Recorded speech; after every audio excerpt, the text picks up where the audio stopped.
Hi everyone, I'm Chef Christy, and I want to welcome you back to my kitchen. Today we're going to make fresh egg pasta.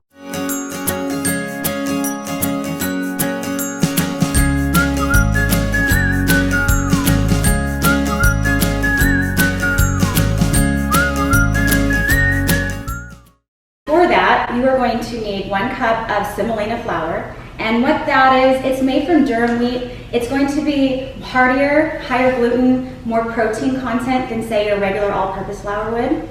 And we'll talk about why we're going to use that in just a second. And also, in addition to that, we're going to use 1 cup of, and I like to use 00 flour. It's made from a softer wheat than like the semolina, for instance. It has a lower gluten content, a lower protein content. And the reason why we're going to mix the two is because say you just use straight 00, or you could actually use all-purpose too. That's fine if you can't get the 00. It would have a silkier texture, not that bite in the chew that we're kind of accustomed to with fresh pasta or pasta in general. So what the semolina is going to do is it's going to help us create that gluten, which is going to give us more structure to our noodle. And with that being said, the semolina also helps us when you mix your sauce with it, whatever sauce it is that you decide to do. It helps it absorb better into your pasta, thereby making it more flavorful. So that's what we're going to use. Like I said, you can do all-purpose, but I really recommend using at least some portion of your mix with semolina. And so with that, we also have 2 whole eggs that I cracked, plus the addition of 2 egg yolks. So I'm going to do the KitchenAid method. You could certainly do the old school method, put it on the counter, make a well, put your eggs in, and slowly mix it together. But since I have a KitchenAid, that's my preference. So what we're going to do is add the semolina, add our flour, 00 is what I'm using, and then I'm going to go ahead and put it into my mixer. And I like to start this with a paddle attachment. We will eventually move over to the hook, the dough hook, so this is what that's called. But let's start with the paddle just to incorporate the ingredients better. So I like to kind of give it a little bit of a mix to incorporate the flours together. And once you've done that for a couple seconds, just stream in your egg yolks, just a little bit at a time. And then once that starts to come together, we're going to go ahead and add maybe a teaspoon of water just to start. You may need more, you may need less. And let's turn that up. And then we're going to get a shot of this for you so you can see what it looks like mixing. And see how it's going to come together a little bit? I'm going to go ahead and stop the machine, and we're going to go ahead and change over to our dough hook that I just talked about. Kind of scrape off as much as you can off your paddle. Put that aside. We won't be using that anymore. And then we'll go ahead and attach the hook. And sometimes I like to get my hands in there to kind of start to bring it together a little bit more. And you may have to do this a couple of times, but it comes together really quickly. So we'll go ahead and turn that back on. And I'm going to just turn it up just a little bit. And that's going to mix together. Again, like I said, you might need to like turn it off and use your hands again to kind of get it into a ball so it can start to knead. So what we're going to do now is we are going to knead this for about 7 minutes. And I'm going to come back to you after that 7 minutes is up and show you what the finished product looks like. Okay, so now our 7 minutes has passed. And what I like to do when I take it out of my mixing bowl, is to just give it a quick knead on the counter. And if you were to make this by hand using the fork method where you're going to stir it in on the counter, this is what you're going to do for 7 minutes. So I just wanted to show you the kneading. So you're going to push it towards you, and then with your palms, just pull it away, or push it away. So that's going to take a lot of elbow grease. That's why I like to use my KitchenAid, but definitely doable. Plus it's a workout. So anyway, so I wanted to show you the difference between dough that we just made versus the dough that I've had resting. So it's very important that you let this dough rest. I like to rest mine at least an hour, but 30 minutes minimum. And what that's going to do is it's going to relax the dough. So what happens is when we add water to any kind of gluten-bearing flours, what's going to happen is the gluten's kind of, the strands get really tight. And so by letting them relax, it'll make it a lot easier for us to work with the dough. It would be almost impossible for us to roll it out right now in this state. And also wanted you to notice that, see when I push into this, it kind of springs right back for the most part. This one's been resting for a good hour, and it'll hold the shape a little bit better. So that's what you want. It's really nice and soft, and you'll notice the difference. This feels springy. It doesn't feel like you can work with it. So we're just gonna wrap that up in plastic, and we will save that for another time and put this away. All right, so now with our dough, I'm going to, I'm gonna get my bench scraper. And this is what you use to like actually get stuff off your workbench. For this, I'm gonna use it to cut the dough. And just cut them into small pieces, especially when you're just beginning to make pasta, because the more dough you have, the longer your pieces are gonna be and the harder it is to work with. So just do what you're comfortable with. I've been doing this for a long time, so I'm a little bit more used to doing the longer pieces, but honestly, just whatever you're comfortable with. Okay, so now we have our pieces cut, and you're gonna need a little bit of extra flour.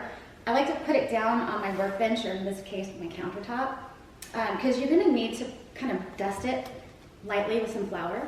And I wanna show you two options. So I'm gonna use my KitchenAid, because again, it makes life a lot easier. So I just have a roller, which is gonna roll your flat pieces, to then you're gonna afterwards cut with your cutter. I'm using a fettuccine cutter. But if you don't have a KitchenAid or the attachments like this, you can use the old school, and it has a crank. This is just, it's a little more cumbersome, but it definitely is doable, and you'll actually get the same result at the end. So both methods are gonna be the same, just know, regardless of which one you use, it'll be the same, just the amount of work you have to put into it's gonna be different. Okay, so I'm gonna attach my roller to my KitchenAid and tighten it up. Okay, so I'm gonna start on low speed, and I would recommend doing that when you first start. You never wanna kick it all the way up, because then it has a tendency to get a little bit feathery and tear. So start low, and then you kind of get more used to it and see what a speed that's good for you is. So whatever you use, it's important to know what your the numbers on your attachment. So every attachment has a number. So for instance, on this manual one, the number 6 is actually the widest, whereas on my KitchenAid, the widest is number 1. So just whatever the widest number is, that's the one you're gonna start with. So I'm starting with a number 1 on my KitchenAid, and then I'm just gonna push it through. I'm gonna go to a 2 on my speed. So when you have your first, like number 1, you're gonna take your dough and you're gonna fold it into thirds, okay? And then you can lightly dust that again, not too much, and then roll it through it back in there one more time. I like to do this 2 to 3 times. I'm good with this second pass, so I'm gonna stop there. So then you're gonna take your attachment and move it to number 2. And you're gonna run it through again. And from this point on, you're not gonna do that fold again. The fold only occurs on the number 1, or in this case, the number 6. Okay, now I'm gonna go to number 3. Turn that a little bit. And then number 4. Now, the thing is, I like a thinner pasta if I'm doing like a lighter kind of a sauce, like a lemon cream sauce or something of that nature. But if I have like a hearty bolognese, you're gonna wanna go a little bit thicker so the sauce can handle, or the noodle can handle the sauce, basically. So on this, I'm gonna stop at a 6. I think that's a good texture for me. And we'll just put this down. I'm gonna do one more for you, and then I'll show you how to cut. So again, just dust it full of flour. You're gonna change it to number 1. All the way back to number 1. Run that through. And what this is doing is just stretching the dough. It's kind of working it a little bit, but not overworking it, so you're not gonna get a tough dough doing this. But you are creating more gluten structure. Let's pass that through again. And I'm good with that one too, so I think 2 passes is enough. So move to number 2. And then number 3. And all the way to 6. 4. Now it's getting a little tacky, so I'm just going to lightly dust it. That's the most important thing, because you don't want it to get stuck in your roller, whether you're using a KitchenAid or you're using that. It makes a mess and it's almost impossible to get it out. So just be mindful of that. The thing with your dough is you don't want it to be too soft, too wet, or too dry. So that's when you can make adjustments when you're mixing it. You want it to feel pliable, but not tacky or sticky at all. If it gets to be the point where you're mixing it, it's a little bit sticky, just add a little bit of flour. If it's too dry, add a little bit of water and mix it in. It's pretty easy. Okay, so now we have those 2. I can finish the rest later. I'm gonna show you the cutting. So I'm gonna use a fettuccine like I mentioned earlier. And fettuccine is basically, I don't know how big it is, maybe 1/4 of an inch wide. And that's my preferred these KitchenAid, when you get the spaghetti cutters, they're a little bit too skinny for me. So anyway, so I'm gonna dust this with a little flour, and then you're just gonna pick it up, and be careful when you do this, so you have to guide it in, otherwise it's going to kind of fold on top of each other and you won't get the fine cut like you want. So it comes out, again, just keep a hold at the top so it feeds in nicely, it doesn't start buckling over. And then if you have one of those pasta drying racks, they look like wooden dowels, you can use that, or you can do what I do, and I just lay it on the countertop and we'll dust it with a little bit of the flour that I already have on the board. So we're gonna follow it with this. And that's pretty much it. It's really easy to make pasta. From this point, what you're gonna wanna do is, assume that we've done all of the dough. You're gonna separate them, put a little flour on it, let it sit, whether it's on your drying rack or on your counter, for at least 20 minutes. I like to go a little bit longer, but you don't wanna go so long that it gets crispy like hard pasta that you'd buy at the grocery store. You still want it to be a little pliable. And then if you're gonna eat it today, start a big pot of water, boil it, add some salt. You're gonna get a bigger pot than you actually think. You wanna allow movement in the pot. And say, for instance, you don't wanna cook it all today, you can freeze it. So after it's dried for a little bit, just take your pasta, and I like to make just nests, small nests, not one big, huge one.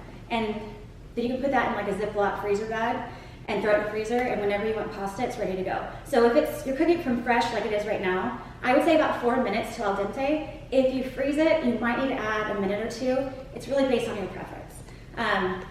You can mix it with any kind of sauce you want, bolognese, a cream sauce like I mentioned, an Alfredo. Pretty much it, super simple. I will have all the recipes on the page as well, and I hope you guys enjoy. Thank you.